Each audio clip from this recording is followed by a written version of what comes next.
ಅಣ್ಣ ಕೋಪ ಮಾಡ್ಕೊಂಡ್ರೆ ತಂಗಿಗೆ ಮುದ್ದು ಮಾಡಿ ಸಮಾಧಾನ ಮಾಡ್ತಾಳೆ, ಮಗ ಕೋಪ ಮಾಡ್ಕೊಂಡ್ರೆ ಅಮ್ಮ ಮುದ್ದು ಮಾಡಿ ಸಮಾಧಾನ ಮಾಡ್ತಾಳೆ. ಯಾಕೆ ನೀನ್ ಹಿತ ಕೋಪ ಮಾಡ್ಕೊಂಡ್ರೆ ಮುದ್ದು ಮಾಡಲ್ವಾ? ಏನೋ ಗಂಡ ಹೆಂಡತಿ ವಿಚಾರದಲ್ಲಿ ಸ್ವಲ್ಪ ಬೇರೆ ತರ ಇರುತ್ತೆ ಅಷ್ಟೇ. ಶರತ್ ಶಾನ್ವಿ, ಯಾಕಣ್ಣ ನೀನು ಅದಕ್ಕೆ ಮುದ್ದು ಮಾಡಿದ್ರೆ ಅವ್ರು ಏನ್ ಮಾಡ್ತಾರೆ ಅನ್ನೋ ಭಯನಾ ನಿನ್ಗೆ? ಹ, ನಮ್ಮ ಅಣ್ಣ ಅಂದ್ರೆ ಎಲ್ರು ಗಡ ಗಡ ಗಡ ನಡುಕ್ತಾರೆ ಅಂತ ಅನ್ಕೊಂಡಿದ್ದೆ. ಇವಾಗ ಅದಕ್ಕೆ ನೀನ್ ಭಯ ಪಡ್ಕೊಂಡು ಗಡಗಡ ನಡುಕ್ತೀಯ ಅಂತ ಪ್ರೂವ್ ಮಾಡ್ಬಿಟ್ಟೆ. ಬೇಡ ಶಾನ್ವಿ, ಮತ್ತದೇ ವಿಷಯ ಎತ್ತಿ ನನ್ನ ದಾರಿ ತಪ್ಸಕ್ ನೋಡ್ಬೇಡ. ನಾನು ಯಾರಿಗೂ ಹೆದರಲ್ಲ, ನನ್ಗೆ ಯಾರು ಕಂಡ್ರೂ ಭಯ ಇಲ್ಲ. ದುರ್ಗಾ ಕಂಡ್ರೆ ಹೆದರೋ ಪ್ರಶ್ನೆನೇ ಇಲ್ಲ. ಹೌದಾ? ಹಾಗಿದ್ರೆ ಯಾಕೆ ಇಷ್ಟೊಂದು ಟೆನ್ಷನ್ ಮಾಡ್ಕೋತಾ ಇದ್ಯಾ? ಹೆದರಿಕೆ ಇಲ್ಲ ಅಂದ್ರೆ ರೂಮಲ್ಲೇ ಇರ್ಬೇಕಿತ್ತು ತಾನೆ. ಗೆದ್ರಿ ಹೊರಗಡೆ ಬಂದು ಫೋನ್ ಮಾಡ್ತಿದ್ಯಾ ಅಂದ್ರೆ ಏನರ್ಥ? ನೀನು ಪುಕ್ಲ ಅಣ್ಣ, ಪುಕ್ಲ. ಶಡಪ್ ಶಾನ್ವಿ, ನೋಡು, ನಾನು ಇಲ್ಲಿ ಬಂದಿರೋದು ಹನಿಮೂನ್ಗಲ್ಲ, ಬಿಸ್ನೆಸ್ ಟ್ರಿಪ್ ಮೇಲೆ. ಈ ಹನಿಮೂನ್ ನಾಟಕನ ಇವಾಗಲೇ ನಿಲ್ಲಿಸು. ನಾನು ನಿಲ್ಸಲ್ಲ ಅಣ್ಣ. ನೀನು ಅದಕ್ಕೆ ಹೇಗೆ ಮ್ಯಾನೇಜ್ ಮಾಡ್ತೀಯ ಅಂತ ನಾನು ನೋಡಬೇಕು. All the best bro. ನಾಳೆ ನಿಂಗೆ ಕಾಲ್ ಮಾಡ್ತೀನಿ, ಓಕೆನಾ? ಬಾಯ್. ಶಾನ್ವಿ, ಶಾನ್ವಿ,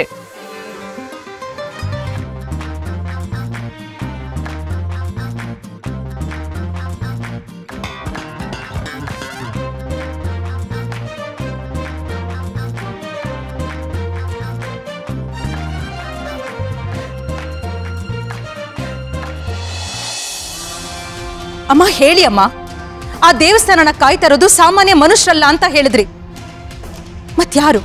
ಮತ್ಯಾರು ಅಲ್ಲಿ ಕಾಯ್ತಾ ಇರೋದು? ಯಾರನ್ನ ದಾಟಿ ಅಕ್ಕ ತಂಗಿರ ಒಳಗೆ ಹೋಗ್ಬೇಕು ಹೇಳಿ ಅಮ್ಮ. ನಾಗ ಸಾಧುಗಳು ಮಾಲ್ವಿಕ.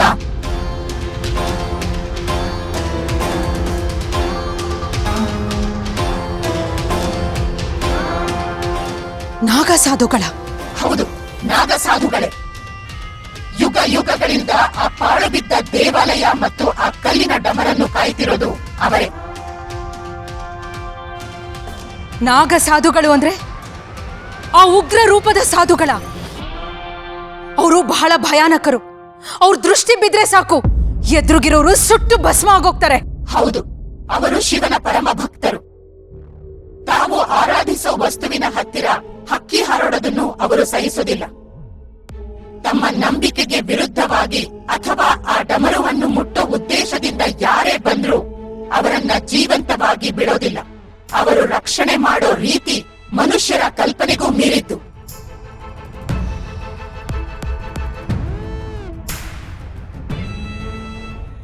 ಅಂದ್ರೆ ದುರ್ಗಾ ಮತ್ತು ಅಂಬಿಕಾ ಅವರಿಬ್ರು ಅಲ್ಲಿಗೆ ಹೋದ್ರೆ ಅವ್ರ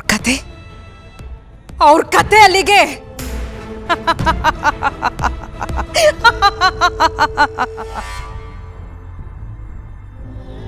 ಖಂಡಿತ ಆ ದೇವಾಲಯದ ಆವರಣಕ್ಕೆ ಕಾಲಿಡೋಕ್ಕೂ ಮುಂಚೆ ಆ ಸಾಧುಗಳು ಇವರನ್ನ ತಡಿತಾರೆ.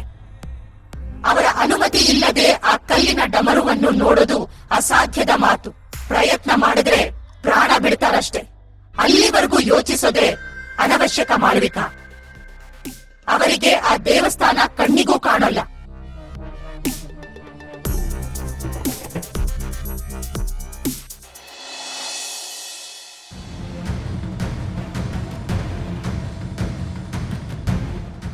ಮಾವ ಹೇಳಿದ ಕತೆ ಪ್ರಕಾರ, ಆ ತಾಳೆಗರಿ ಮತ್ತು ಪುಸ್ತಕದ ಮಾಹಿತಿ ಪ್ರಕಾರ ಆ ಕಲ್ಲಿನ ಡಮರು ಇರೋದು ಇದೇ ಕಾಡಲ್ಲಿ.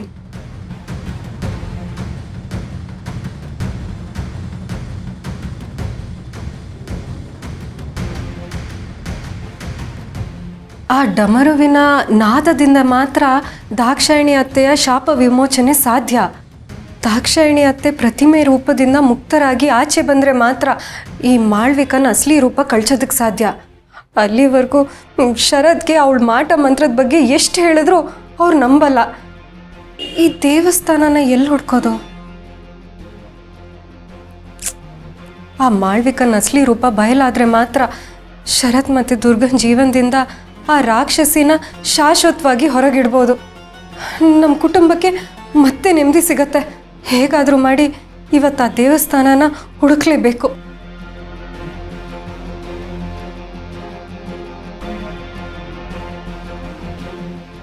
ಛೇ, ಎಷ್ಟು ಹುಡುಕಿದ್ರೂ ದಾರಿನೇ ಸಿಗ್ತಿಲ್ವಲ್ಲ. ಅಲ್ಲ, ಆ ಪುಸ್ತಕದ ಪ್ರಕಾರ ನಾನು ಸರಿಯಾದ ಜಾಗಕ್ಕೆ ಬಂದಿದ್ದೀನಿ. ಆದರೂ ಯಾಕೆ ಈ ದೇವಸ್ಥಾನ ಎಲ್ಲೂ ಕಾಣಿಸ್ತಿಲ್ಲ?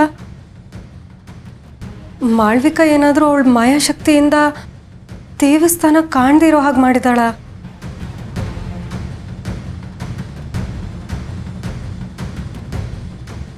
ಅಯ್ಯೋ ದೇವ್ರೆ, ಸಮಯ ಕಳೀತಾ ಇದೆ.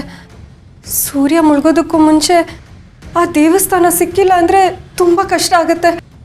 ದೇವಸ್ಥಾನ ಸಿಕ್ಕಿಲ್ಲ ಅಂದರೆ ನಾನು ಆ ಕಲ್ಲಿನ ಡಮರುನ ಹುಡ್ಕೋದು ಹೇಗೆ? ದಾಕ್ಷಾಯಿಣಿ ಅತ್ತೆನ ಉಳ್ಸೋದು ಹೇಗೆ?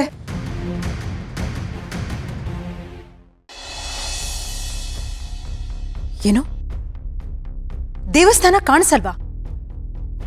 ಅಮ್ಮ, ನೀವು ಹೇಳ್ತಾ ಇರೋದು ತುಂಬಾ ವಿಚಿತ್ರವಾಗಿದೆ.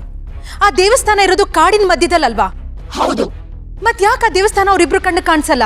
ಮಾಳವಿಕಾ, ದೇವಸ್ಥಾನ ಕಣ್ಣಿಗೆ ಕಾಣೋ ಜಾಗದಲ್ಲೂ ಇದೆ, ಕಣ್ಣಿಗೆ ನಿಲುಕದ ಮರೆಯಲ್ಲೂ ಇದೆ.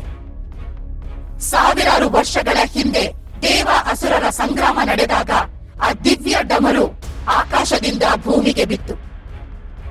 ಅದರ ದಿವ್ಯ ಶಕ್ತಿನ ರಕ್ಷಿಸೋದಕ್ಕೆ ಅಂದಿನ ಒಬ್ಬ ರಾಜ ಅಲ್ಲಿ ಒಂದು ಭವ್ಯ ದೇವಾಲಯವನ್ನ ಕಟ್ಟಿಸಿದ.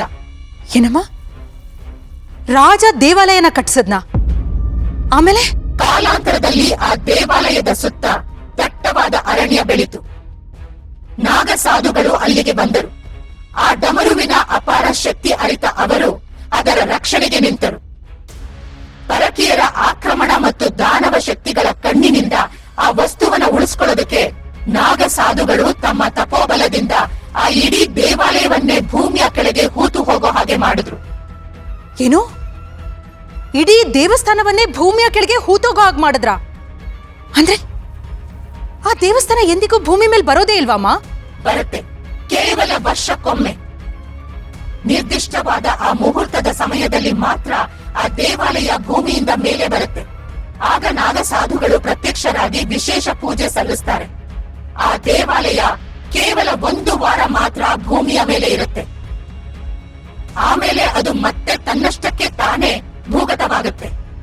ಅಂದ್ರೆ ಅಮ್ಮ, ನೀವು ಹೇಳ್ತಾ ಇರೋದು ವರ್ಷದಲ್ಲಿ 7 ದಿನ ಮಾತ್ರ ಆ ದೇವಸ್ಥಾನ ಭೂಮಿ ಮೇಲೆ ಬರುತ್ತೆ ಅಂತ.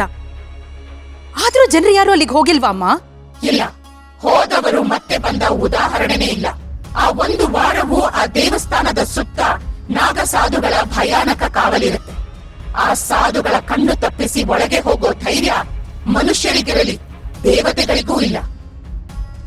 1000 ವರ್ಷಗಳಿಂದ ಆ ಶಿಲಾ ಡಮರುವನ್ನಾಗಲಿ ಆ ದೇವಾಲಯವನ್ನಾಗಲಿ ಆ ಸಾಧುಗಳ ಹೊರತು ಬೇರೆ ಯಾರೂ ನೋಡಿಲ್ಲ. ಸದ್ಯ ಅಮ್ಮ, ಅಮ್ಮ, ನನಗೆ ಈಗ ನೆಮ್ಮದಿ ಆಯ್ತು. ಆ ದುರ್ಗಾ ಅಂಬಿಕಾ ಕಾಡಿಗೆ ಹೋಗಿ ಎಷ್ಟೇ ಭೂಮಿ ಅಗದ್ರು ಕಡೆಗೆ ಅವ್ರಿಗೆ ಸಿಗೋದು ಬರೀ ಧೂಳು ಮಾತ್ರ.